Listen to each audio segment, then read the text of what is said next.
LinkedIn is a networking platform, right? It's not a sales platform. Treat it in a way that it's you meet somebody at a conference, right? Instead of saying how awesome I am and these are all the cool things we do, approach it like, hey, great to connect. Would love to learn more about what you're doing. If you'd be open for a virtual cup of coffee, that'd be great.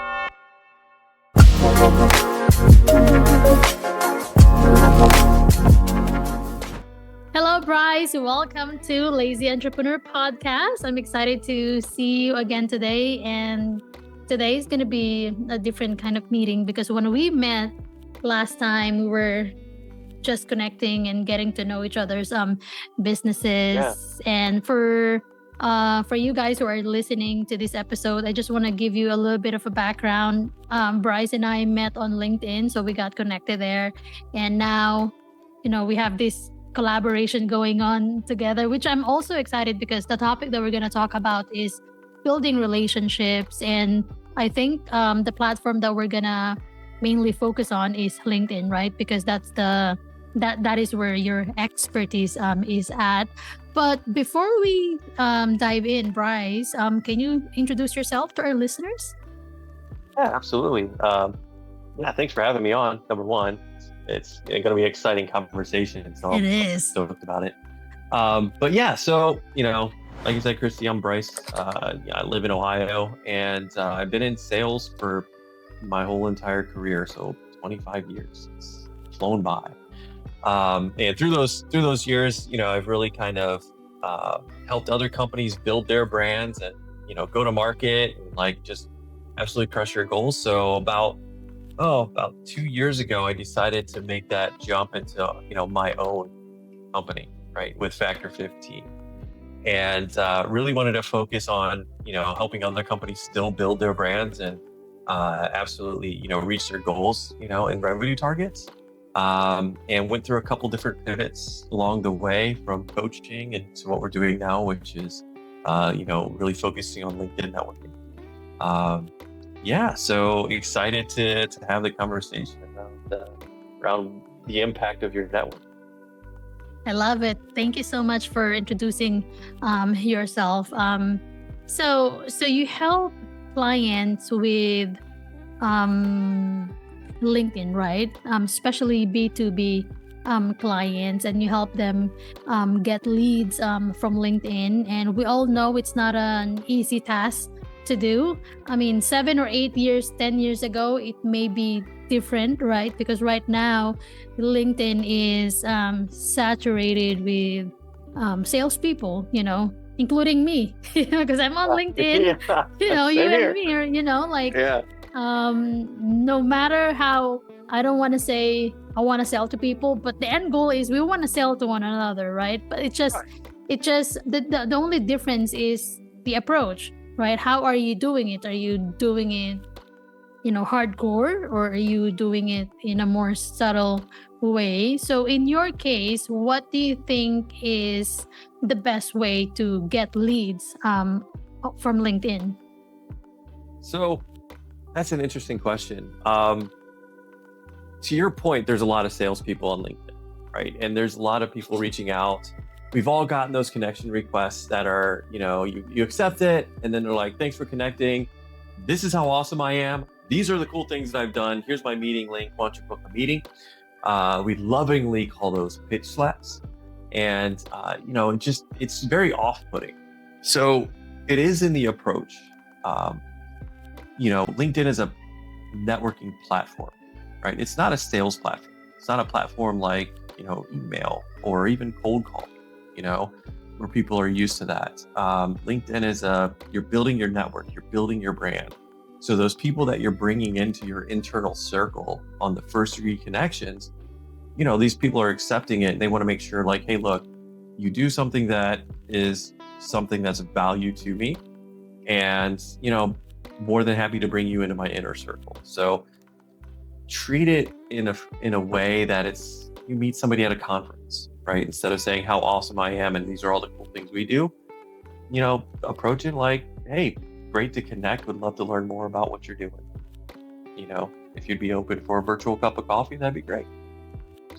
That's awesome. I love that. And yeah, I totally agree that LinkedIn is more of like a networking platform. It's not really for for sales people. But can you share with us some practical ways on how you go about connecting with prospects on LinkedIn, like from sending them a connection and then sending them follow-up messages, like kind of like walking us through the sequences that we need to have. So the connection request, number one, it starts even before the connection request. Okay. Because you got to know who you're reaching out to. And you go through the ideal client profile exercise. You want to find out who your ICP is. Like I said, these people that are allowing you to become part of their inner circle, they got to look at you as somebody that holds value.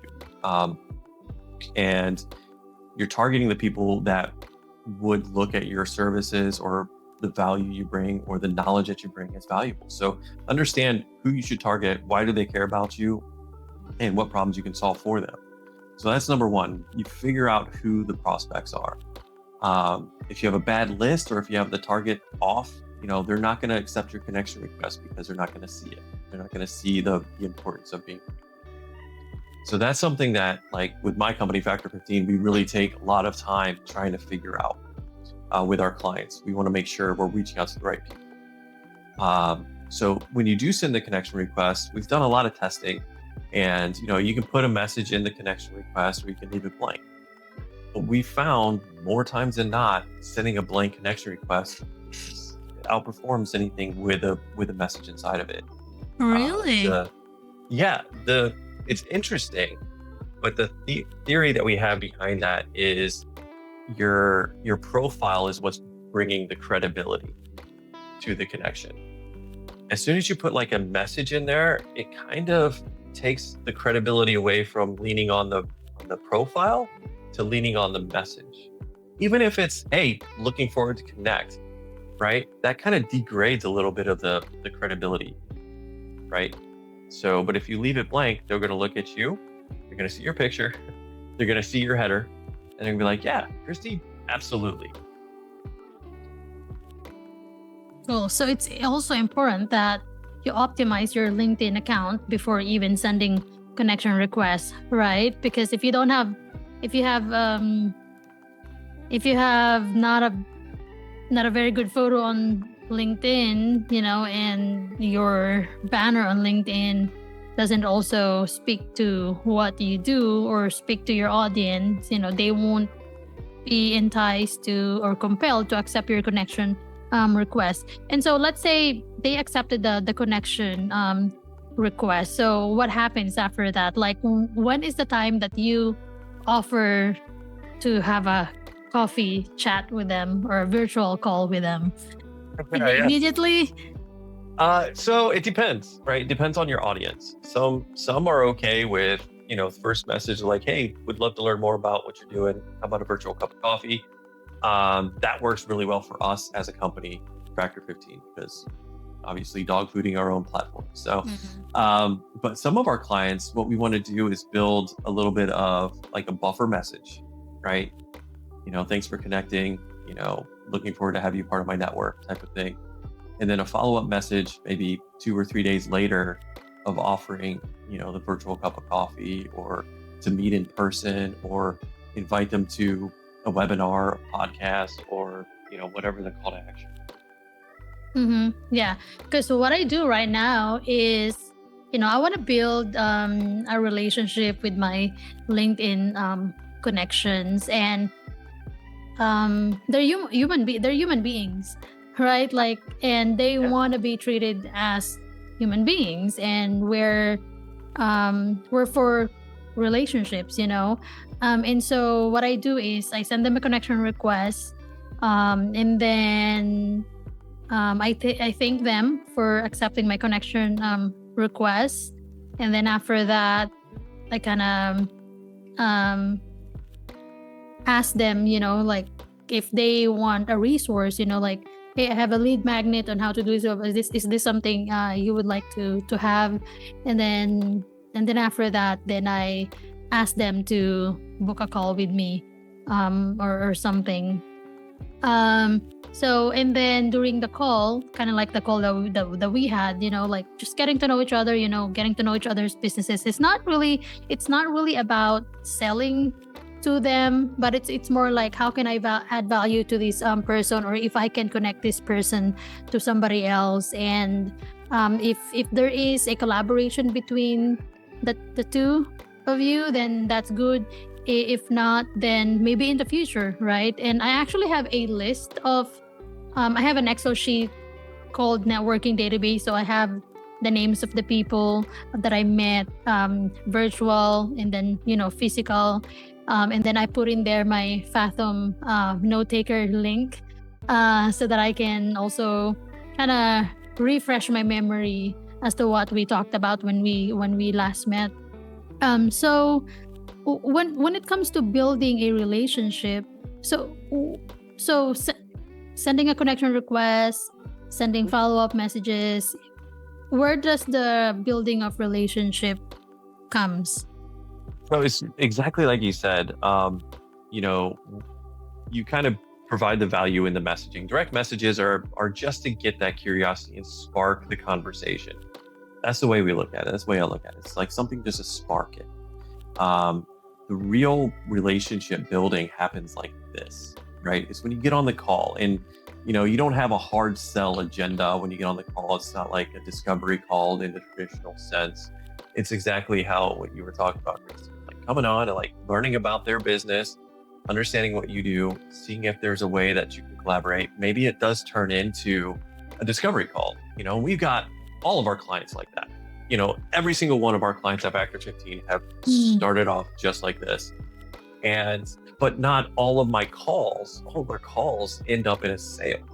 Sometimes they end up in, hey, you know what? You would be a great person to talk to this person. I just spoke with them the other day. Let's connect. I'll connect you on LinkedIn, right? And you're coming into these conversations with that. Yeah, it'd be great to sell, but you want to bring value, and I've connected a lot of people that I've spoken with during discovery calls to, parts of my network, because, you continue to build that network and you building your resources, and I have colleagues of mine, people in my network that are building essentially CRMs, networking CRM systems to help you out, Christy. So I might connect you with somebody after this call. That's awesome. See, relationship. Exactly. Yeah. That's cool. All right. And what do business owners, they have a lot of things on their plate and they don't really have time, to go on LinkedIn and find the list of people that they want to connect to and then send connection requests and then wait if they accept the connection request and then type in the response, So how can we do it the lazy way? Lazy way, yeah. I'm very lazy. Yeah, same. So that's LinkedIn doesn't make it intuitively easy on the platform itself. So like with Factor 15, our company, we have an automation piece that's on top of LinkedIn. So, the system will send out connection requests automatically. Again, starting with that really good filtered down prospecting list that they care about what you do. And then our system will send out the connection requests. It'll know who accepted and who hasn't accepted yet. Once the person accepts it, then the system will send out those initial messages automatically. So automate that process. What happens when you do it manually is you'll send out the connection request. Maybe you send out the maximum, like 25 per day. I mean, at the end of the week, you have 100 new connection requests that are out there. And then you're just sitting there going, well, I got to check my network to see who just connected with me this week. And then let me send out messages. And then I have to follow back up, go through my messages, see who responded and who hasn't responded. And then if they haven't responded, then I got to send another message, send a reminder for myself to send another message a couple days after. So there's a lot of opportunity for things just to fall through the cracks. With our system, what it does is it'll automatically have a sequence. So if they haven't responded yet, it'll wait 4 days, send a follow-up message, and then another 5 days, send another follow-up message. As soon as they respond, then what happens, it kicks it out of the sequence and it goes into our Unibox. So where you can flag and tag the messages that come in that needs responses or ready to book and things of that nature. And then have a really nice, clean, crisp, method. So being lazy, set the campaign or we set it for you. And then that's it. And then just wait for it to come through. I love it. I love that. Like, nobody wants to do manual anymore, right? Like, it's either you delegate it to somebody else and they can automate it for you, or you automate it yourself, right? So I love that process. So what is your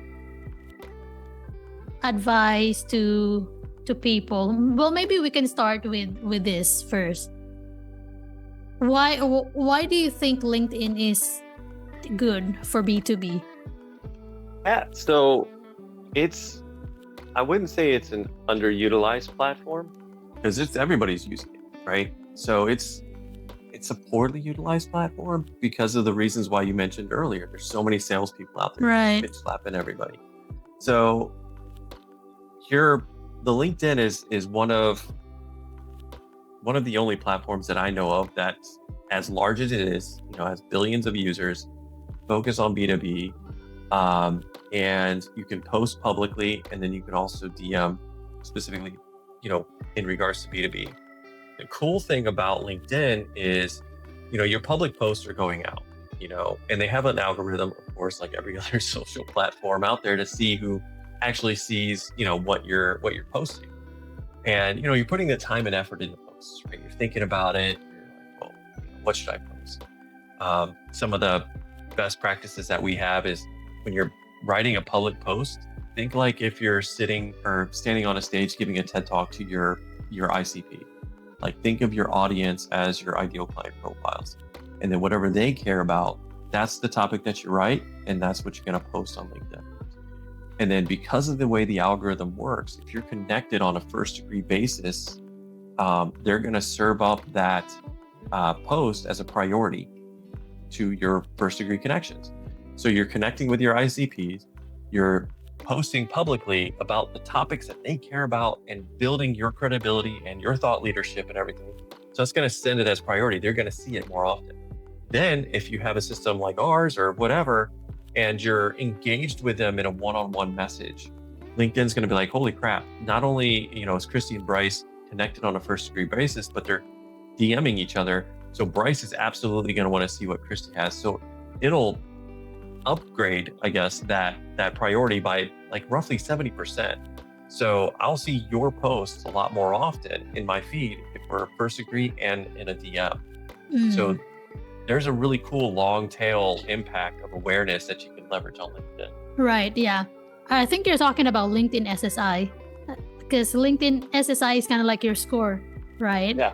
Yeah. So, but that's a different topic for another day. So that means, based on what you said, you also have to be active on LinkedIn. You cannot just be sending connection requests, and when they go to your profile, they don't see any post. You have to supplement your LinkedIn outreach with content that speaks to your audience. I love that. Ideal. Yeah, that's the ideal. And the other thing too is you want to engage with your network.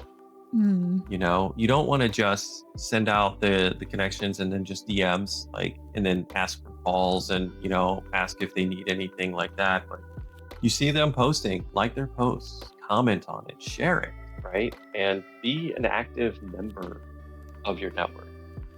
I love that. Yeah, especially if it's a connection that you really want to connect with. When you see their post, you leave a comment, leave a thoughtful comment. Right. Yeah, not the AI generated comment. Yeah, no, because when you leave a comment and you're the only person who left a comment there, you will instantly be highlighted, right? Yeah, and then that person will check out your profile, and if they did not respond to your outreach, they would probably reply to your message now because you commented on their post. You took the time to comment on their post.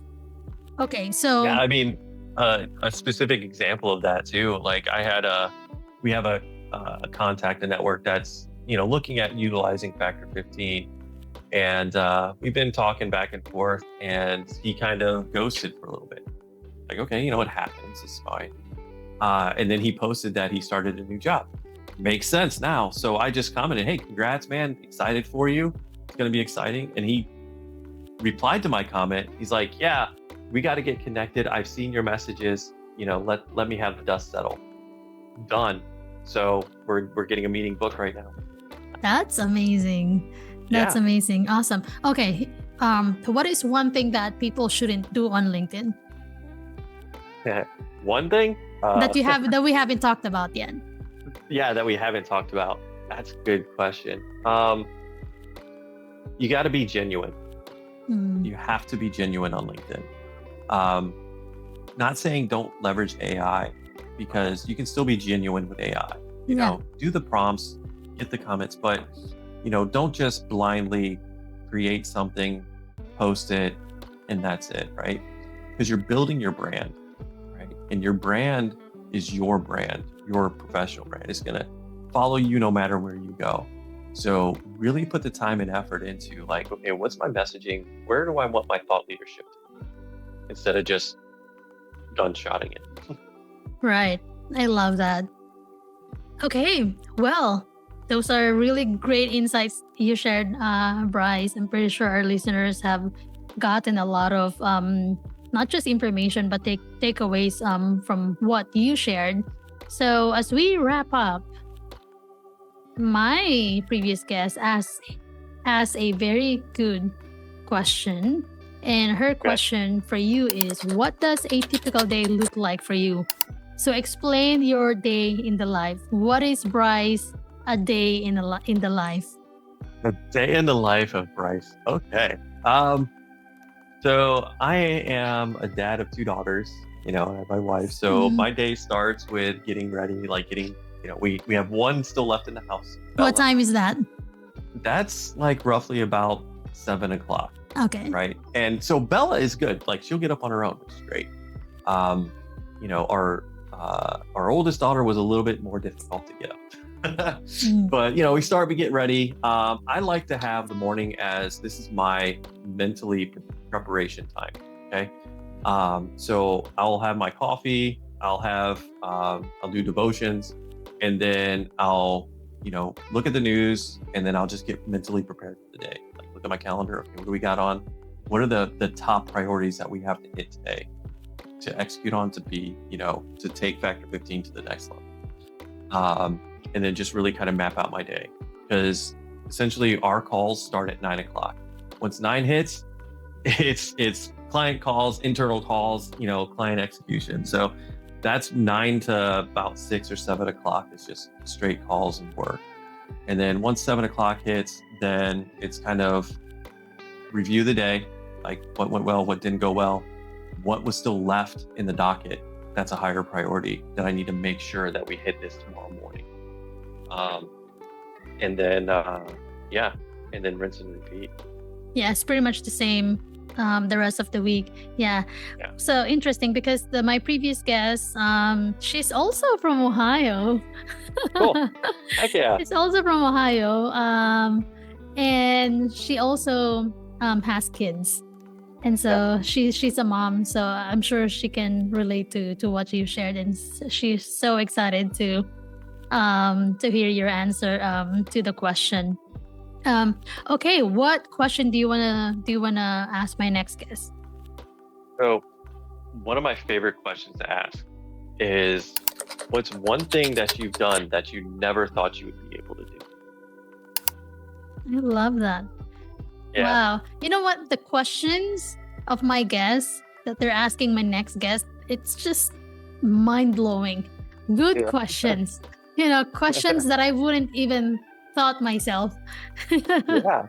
I love it. Good. Yeah. Okay, Yeah. Bryce, where can people find you online? So the best place to find me is on LinkedIn. Shocker, right? Yes. So it's just Bryce York. Look for me on LinkedIn. I'm with Factor 15. That's the easiest way. Awesome. Well, thank you so much, Bryce, for your time today. I appreciate all the insights that you shared. Yeah, awesome, Christy. I appreciate it.